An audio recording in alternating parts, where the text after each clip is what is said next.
Welcome to our presentation, Niche Market Mastery.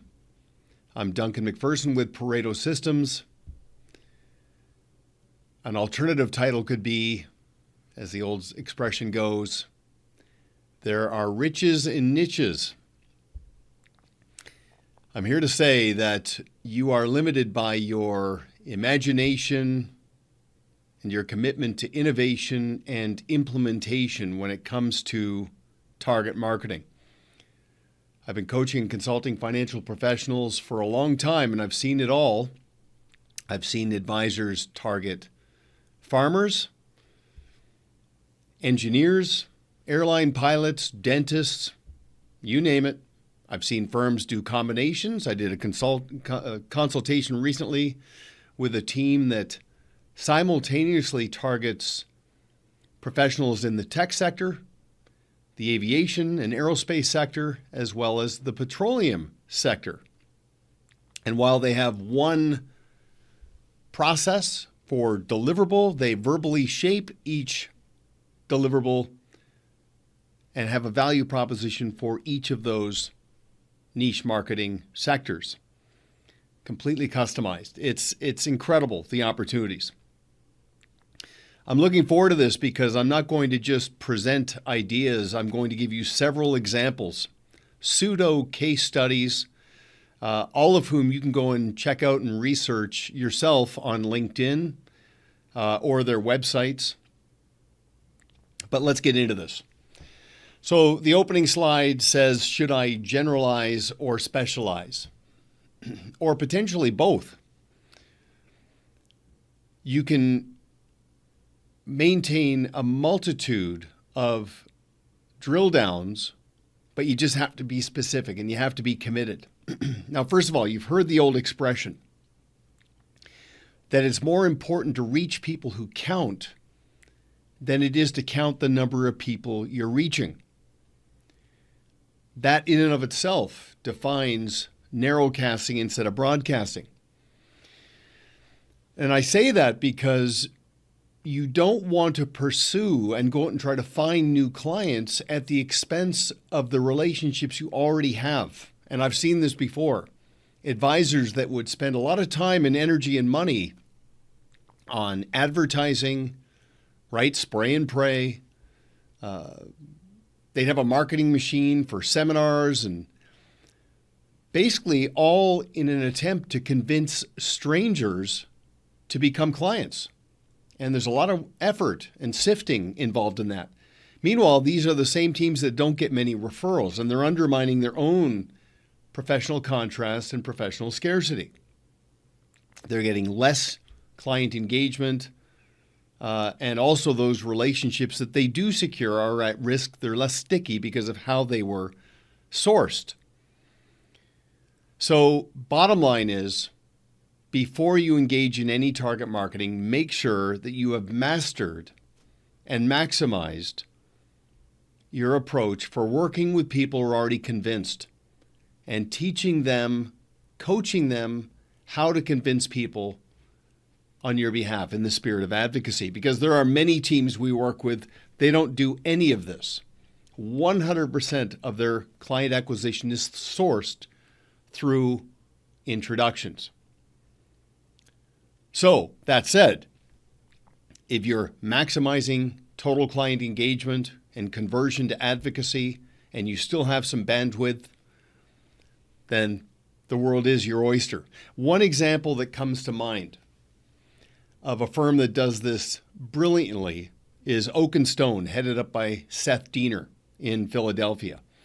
Now, coincidentally, if you do a little digging on Seth, you'll see that he went to Temple University, which is founded by Russell Conwell, who's the author of a book I read many years ago called Acres of Diamonds. It's a fable, maybe you've read it, great little story, about a farmer who was getting a little restless, so he sold his farm and went out in the world to find his pot of gold and ended up dying a pauper. Very dramatic finish. Meanwhile, the farm he sold was loaded with diamonds. So again, just make sure you're maximizing your existing assets and then go from there if you have the opportunity. Now, in Seth's case, he noticed a pattern developing that he was starting to get traction and was more consistently attracting high-octane professionals in the pharmaceutical field. And he enjoyed those relationships. These were busy people in the prime of their lives, high income, very ambitious, too busy to micromanage and do it themselves. And they had immense respect for Seth and his team.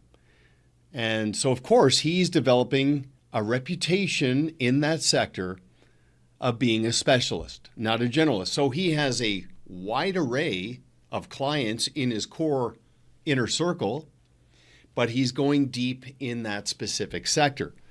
So you can find Seth on LinkedIn, Seth Diener, Oak and Stone. He works closely with Alex Lurch, who is also very active on LinkedIn, and they have some great insights on business development for the financial professional. But that's just an example of having wide ankle, but also zooming in. Okay, let's move to the next slide. I want to talk about the client acquisition progression. So we've already talked about your number one addressable audience is always your existing clients. That's often where the vein of gold is. The second lowest form of friction for client acquisition is working with strategic partners, because their clients are some of your best prospective clients. And then, of course, looking at your client base and saying, okay, where do I have some momentum? We all know the metaphor of how it requires incredible energy to get a train moving, but once it's rolling, we all know how inertia works. So look at your client base. Where do you have a collection, even one potential inside champion in a sector where you could go deeper? I'll come back to that more in a moment. But remember, every investment of effort, as is the case in every other investment, culminates into compounding to your inflection point. Okay, bottom line is this does require imagination, innovation, and discipline. And that quote by Abraham Lincoln speaks to and reminds us of the power of delaying gratification and taking a long view into what you're doing. Discipline is choosing between what you want now and what you want most. And what you want most is a thriving, durable business, sticky, loyal clients, predisposed to referring people. But when you narrowcast, it can go viral even faster. Okay, so speaking of narrowcasting versus broadcasting, let's go to the next slide and let's get into this in a little bit more detail. Okay, so first of all, you already have knowledge, credentials, designations. You already have expertise, a panoramic approach to not just managing money, but putting all the pieces of the financial puzzle together. A big driver of niche target marketing is building reputational equity within a specific sector and also developing intellectual property. And it starts with content. Become a content machine for whatever target market you choose or that you are already engaged with. This is profound because, first of all, content activates what is called permission marketing. Permission marketing is essentially asking somebody to ask for something. Okay, helping them opt in with zero risk or obligation to request some of your information. This is a Trojan horse to help you connect with a prospective client. It is also where the wedge begins in terms of helping activate for somebody how you compare and contrast to someone's current provider. Every prospective client that you connect with will have an existing relationship or some form of deliverable in terms of managing their money and managing their risk. So just activate that contrast. Content is a very powerful dynamic to this. Now, again, I'll show you how that works in these specific examples in just a moment. Okay? But again, remember, the goal, reduce friction, increase speed in terms of what is called the conversion cycle. I'll show you that in just a second. But let's delve in further. Where do you start with your content? Okay? You can see this is what gives you credibility. Remember, when you connect with a prospective client, in their inside voice, you want them to jump to this conclusion. This person gets me. This person is speaking directly to me. This is what propels the wedge and, of course, that contrast to begin. So, content will give you credibility. You also want to understand commonality. I mentioned earlier about having inside champions. I bet you right now, let's just say you have 150 or 200 clients. You have one or more clients right now who likes you, who trusts you, is in a sector where you could go deep and you could establish that relationship with an inside champion to ultimately build out what is called commonality. Commonality is, okay, who are people that have similar needs, similar interests? And again, it just builds on itself. And lastly, there's affinity. Affinity is what are you interested in? What will give you fulfillment? Okay, this is very important. Why? Because if you look at this next slide, this helps you activate that conversion cycle. Think about this. The science of target marketing is you're trying to, number one, get someone's attention. Okay? If you're going to target business owners, you need to help them tune out the noise and connect with your signal. You need to get their attention. So you need a hook. This is where your content comes in. This is where all your other qualities starts to help connect and get their attention. From there, once you have their attention, you want to go deeper and start to develop interest. This is where they start to have nagging doubts potentially about their current provider.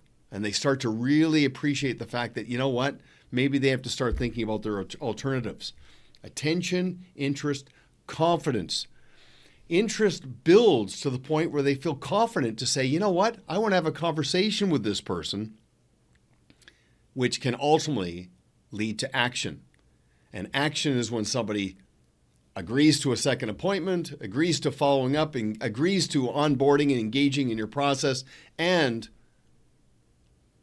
become an advocate, which creates more attention. That's why it's called the conversion cycle. Thought leadership using content is going to help reduce friction and accelerate speed. Okay, now we're going to talk about specific examples. You see this next slide, it says target marketing comes in many forms, and of course it does. Some focus on technical ability as their point of difference for target marketing. And I've seen it all. There are firms that have stock plans, group plans.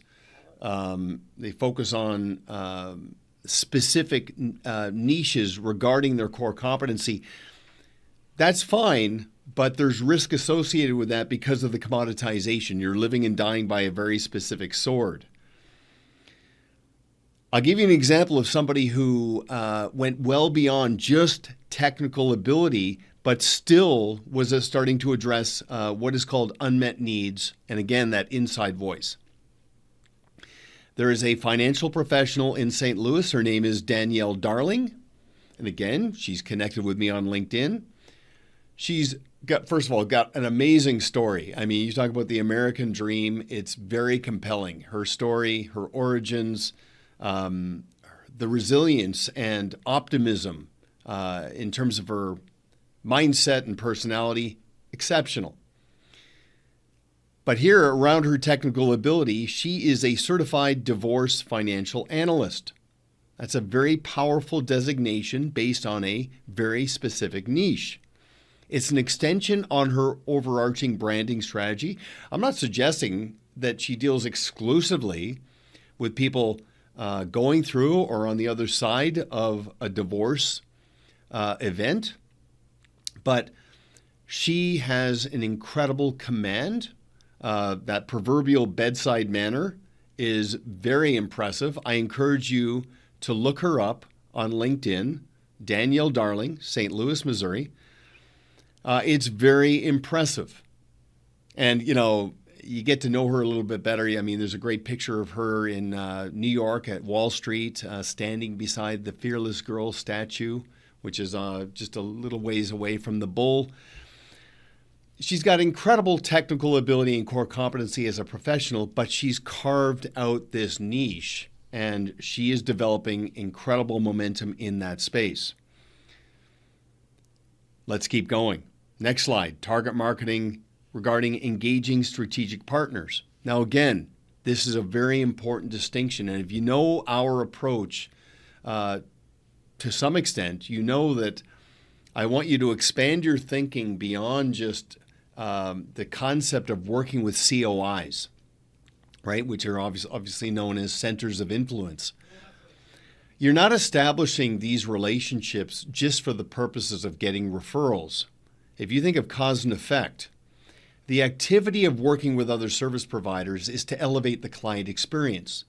The outcome of that can lead to introductions because of your improved referability, which is why I ask financial professionals to rebrand and reimagine beyond COIs to establishing a vast network of strategic partners that you engage into your process. Many advisors talk about referring clients out and having relationships with COIs. I want you to engage other service providers into your process because you have this vast network. VAST is an acronym, Value Added Support Team.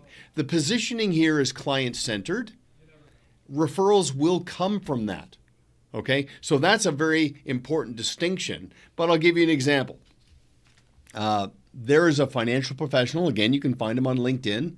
His name is Frank Rekas. Now, first of all, Frank is a very open and interesting gentleman. Again, a great story. He's in Boca Raton. Part of his niche marketing approach is working with busy attorneys. In fact, that's in his signature as part of LinkedIn. I mean, it's part of his branding strategy. He's got very vibrant messaging. I mean, he talks about, not tipping Uncle Sam, but his language, his messaging is very specific to working with busy attorneys. And he understands what it is they want, what they aspire to, what their unmet needs are, what their nagging doubts are, what keeps them up at night. And he has crafted an incredible approach in working in that space. Now, he's been in the business a long time. He's a big advocate for the financial services space, but I encourage you, you probably already have a number of strong relationships with other service providers, CPAs, lawyers, trust and insurance and mortgage, real estate, whatever the case may be. Perhaps that can become a niche that you can carve out, as Frank has. So check that out. Let's keep going. Socioeconomics. Now, if you know anything about me and Pareto systems, you know that I tell financial professionals that I think the ultimate target market is working with business owners. I'm a business owner. I have many friends who are business owners. If you read The Millionaire Next Door and you really get into the study of self-made affluence, the quiet, understated business owner who built it themselves, nobody gave them anything. They overcame adversity. And next thing you know, they've got this successful business. Well, many financial professionals work with entrepreneurs the most effective financial advisors to work with entrepreneurs are themselves entrepreneurs. For them, it's not a book of business, it's an actual business. And I'll give you an example. Again, this is a financial advisor connected with me on LinkedIn. His name is Peter Dobrich. Peter Dobrich, D-O-B-R-I-C-H. He's in Windsor, Ontario, just across the river from Detroit. I've known him for decades. He is a serial entrepreneur, a pillar of the community. He's owned other businesses outside of financial services, but his core is a financial professional. He is panoramic in the way he conducts himself. He's developed and refined a proprietary process called the Life Print Formula. He can talk to and connect with a business owner, especially the blue-collar business owners, the heart and soul, the salt of the earth. Don't get me started there. I just think that blue-collar business owners are, and again, if you've read The Millionaire Next Door, you know exactly what I'm talking about. You have clients. These are often the most respectful, lowest hassle factor. They're often a joy to work with. Well, back to Peter. Peter works with a number of business owners on a vast array of needs, with a specific emphasis in the construction sector. And he's developed immense momentum, developed many allies, to the point where not long ago, he was invited to speak at a conference for people in the concrete and cement sector of the construction trade. Talk about credibility. Talk about taking an inside champion and strengthening reputational equity. This is what it means to do target marketing. So again, just consider what your options might be. Let's keep going. So we've talked about strategic partners, technical ability, socioeconomic, giving you some examples there. I'll give you another one around target marketing regarding demographics. Okay, so again, being mindful around targeting people at a specific stage in their lives. I know many financial advisors, their value proposition, they say that I work with busy professionals in the prime of their lives who are tracking towards achieving financial independence in a work optional lifestyle. And they might be 10 to 15 years out from a retirement or a liquidity event or whatever the case may be. So we've developed and refined a process specifically suited to their existing and evolving needs. Okay, that's just an example of a value proposition. Again, not just focusing on what your value is, but what it does and how it aligns with what somebody wants and how you get them there. Well, I'll give you an example of a financial professional, again, in Florida, in Jacksonville. Her name is Erin Eris. Very interesting lady, been in the business for a while. She works primarily with female entrepreneurs. Now, she herself, of course, is a female entrepreneur. Her messaging relates to a day in the life of a female business owner. And I encourage you to check her out on LinkedIn, go to her website. When you read her messaging, she sounds like an entrepreneur. And as you know, in these last couple of years, the role of the financial professional, especially when it comes to fee worthiness, stems from the fact that you wear many hats. I've had advisors tell me that, I'm a family dynamics advisor, I'm a business coach, I'm a divorce and relationship counselor. I spend a lot of time talking to my clients about, again, what keeps them up at night and nagging doubts they have about their current plan and trajectory and concerns about enterprise value eroding and clients migrating away from their business. And it's just incredible. Just somebody who understands a day in the life and can connect beyond just how you manage money, but just being a trusted advisor for life is very, very powerful. And Erin has achieved that, as you will see. So Erin Eras, spell her last name Eiras. Again, connected with me on LinkedIn. I bumped into her at an airport not long ago. But she is a serious student, and she has crafted an approach that makes her very compelling to that sector in that target market. So I encourage you to look at that as well. Again, you live by the rules you set. Like, where is the vein of gold of untapped opportunity in your business? Okay, let's go to the next slide. Now, this is a departure from the norm in target marketing. And this is where your niche speaks to aspirations and interests.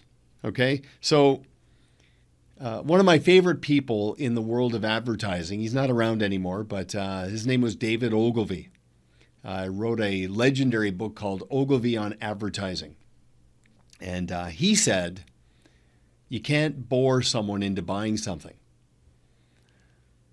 The marketplace often will connect more with somebody who informs through entertainment than education. And I'm never going to trivialize financial education, but let's be candid.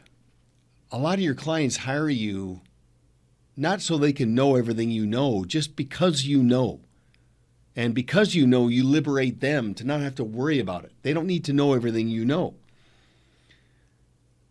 You know, your clients are focused on goal achievement, but it's not just money. If you think of that acronym FORM that we talk about endlessly, FORM, what are their aspirations regarding their family and their occupation, their recreation and money? Well, you know, those are goal achieving, but there's also tension relieving goals around hobbies and interests.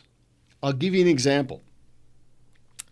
There is a financial professional in Florida, again, and his name is Fred Lopez with Allen and Company. I got introduced to him through a colleague at Allen and Company who attended a mastermind session with me. And Fred does a vlog, okay, so like a podcast video series, and it's called Fred's Garage, where he talks about vintage cars. He's almost at the end of restoring a 67 Mustang Fastback. And so he goes into his garage and talks about vintage cars. Now, that's got nothing to do with money, aside from the fact that there's a commonality is that many people that are into vintage cars have money, or they're at a stage in their life where they have some discretionary money to really go into hobbies. I encourage you to go to Allen and Company's website and find Fred's Garage and just look at what he's done with his team, talking about vintage cars. It's interesting, it's entertaining, it's folksy, it's down home. It's interesting. There's the affinity. And, if he happens to take a couple of months off, his clients are calling, hey, so when's the next episode? And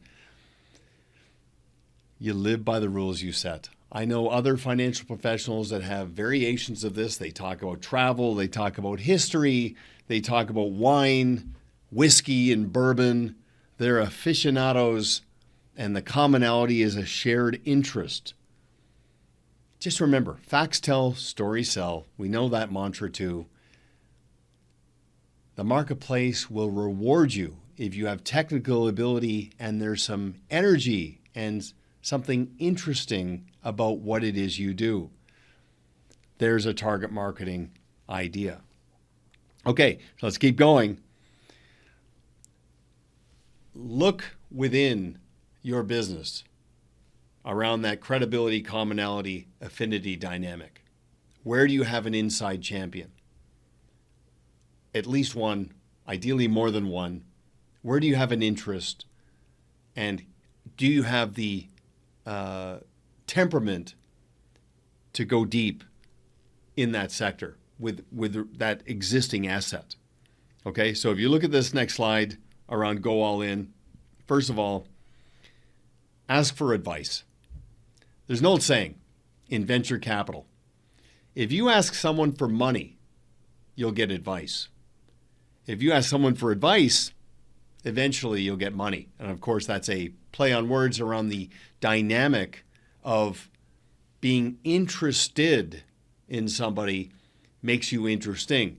Ask for advice. If let's say, for example, you have a great client and they own an HVAC firm. They're second generation in the HVAC space. And you're saying to yourself, you know what? Maybe I could target business owners in HVAC, plumbing, and electrical, the contractors and supply companies and so on in that sector. And you had one client and you just called them up and said, you know what? I've got clients from all walks of life and I love them all. But I think the clients I really get the most fulfillment from is working with business owners. So I want to make myself a specialist. I don't want to be all things to all people. I want to be all things to some people. Could I pick your brain? Could you just tell me what it is you think a financial professional needs to have a command of in order to really go deep in this space? Crowdsource. I know many financial professionals have done client advisory councils with people within a specific commonality. And it's a very turnkey approach to this client advisory council with 8, 10, 12 people within a specific sector. It's agenda driven. And again, they position it as, I want to segue from being a generalist to a specialist. I want to narrowcast instead of broadcast. And these are the questions I'd like to ask. What do I need to know? And from that, you're going to get some great insights. And just remember, we talked about content before. Content activates not just credibility, not just the conversion cycle, permission, where you dangle information that is shaped in a way to portray you as a specialist, but you leave them wanting more. And you say, if you'd like to go deeper into some of the content that I've got in this space, just simply let me know. We'll make this available. And here's what's exciting. We've been talking extensively with financial professionals about artificial intelligence. The world of AI is explosive right now. And if you want to become a content machine for target marketing, use AI. I mean, I go back to the example of owners of HVAC, plumbing supply, and electrical companies and contractors. If you ask ChatGPT, simply say, look, I'm a financial professional. I want to become indispensable to these sectors.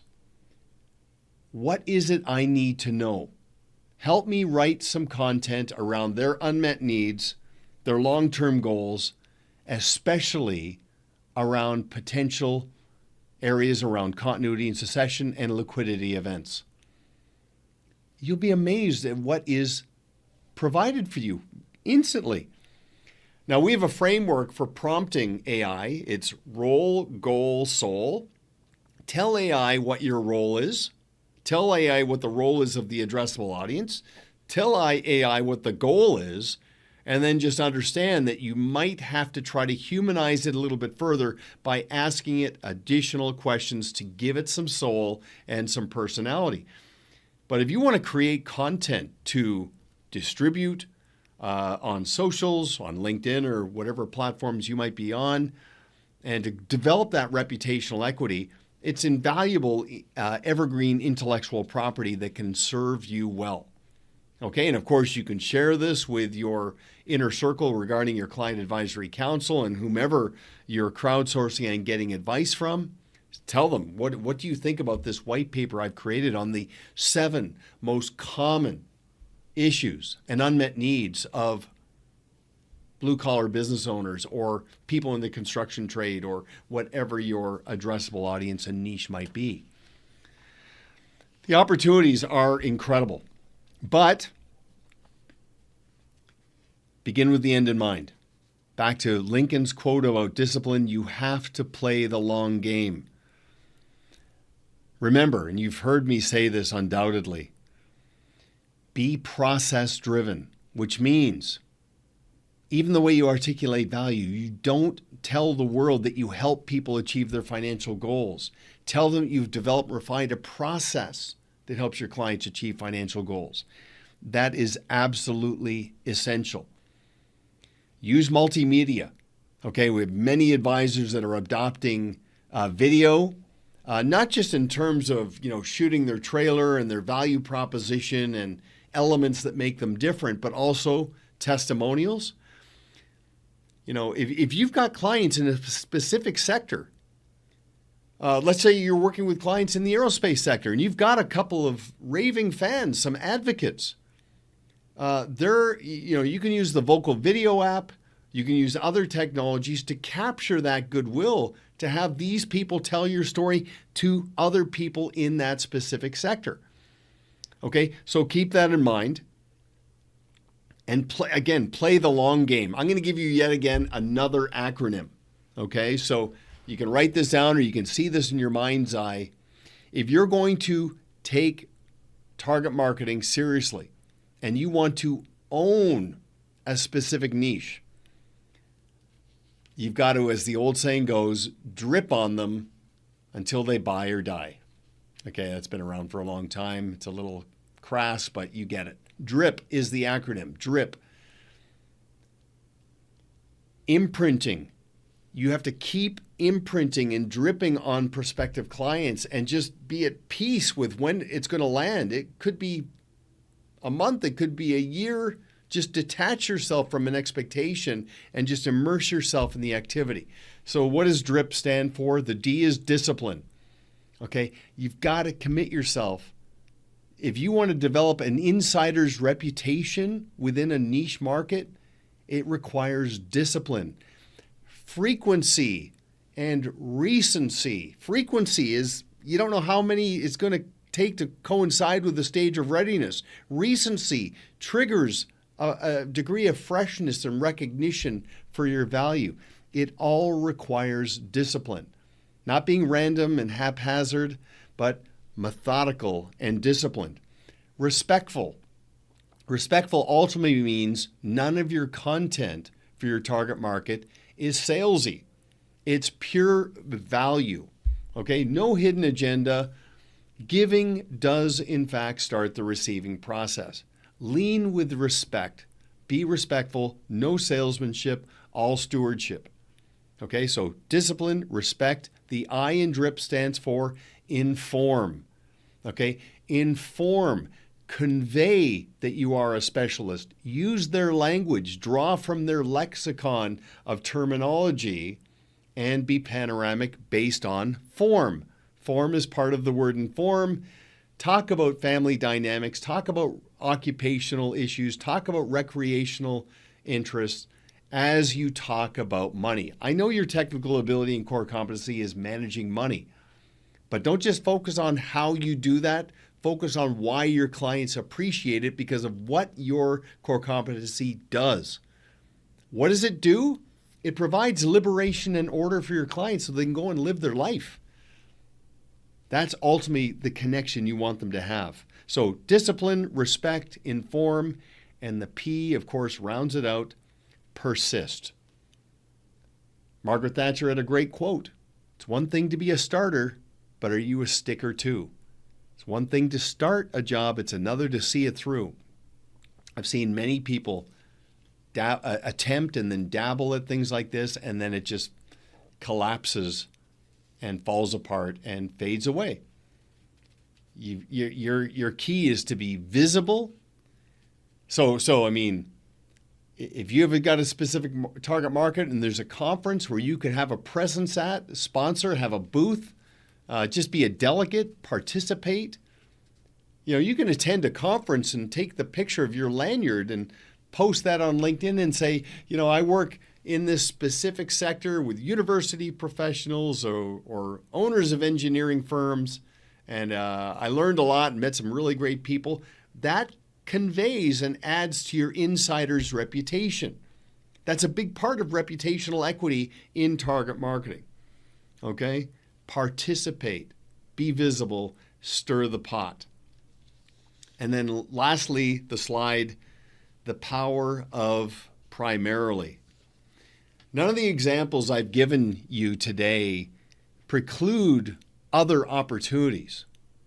There are many firms that engage in target marketing, but still have another aspect of their business where there is an element of broadcasting, especially those who have been in the business for 10, 15, 20 years. They've got 100 or more legacy clients from all walks of life, but they've just decided to, in conjunction with that, start to narrowcast in specific sectors, especially if they want to grow up market.